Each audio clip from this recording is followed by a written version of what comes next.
To get started, let's first make the bean salsa.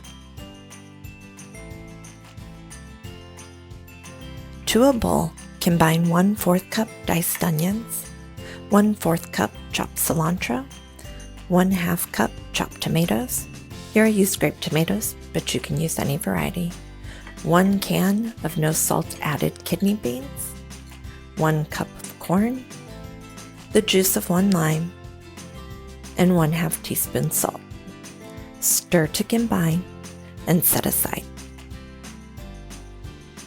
For the vinaigrette dressing, to a jar, combine the juice of 1 lime, 1 tablespoon Dijon mustard, 1 tablespoon maple syrup, 1 tablespoon apple cider vinegar, 1/2 teaspoon cumin, 1/3 cup of vegetable broth. Secure the lid and shake until combined.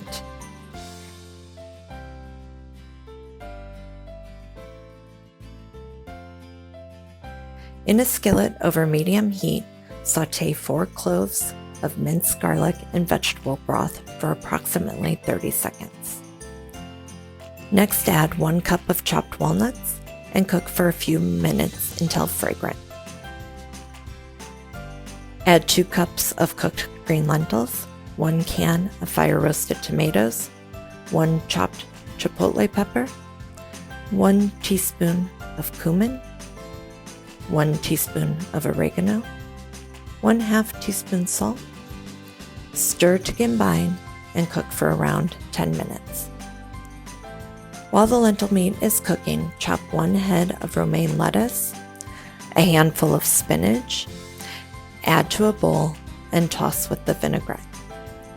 To make your burrito bowl, add some cooked rice to the dressed greens, a spoonful of bean salsa, a spoonful of lentil meat, a few corn chips, a dollop of guacamole.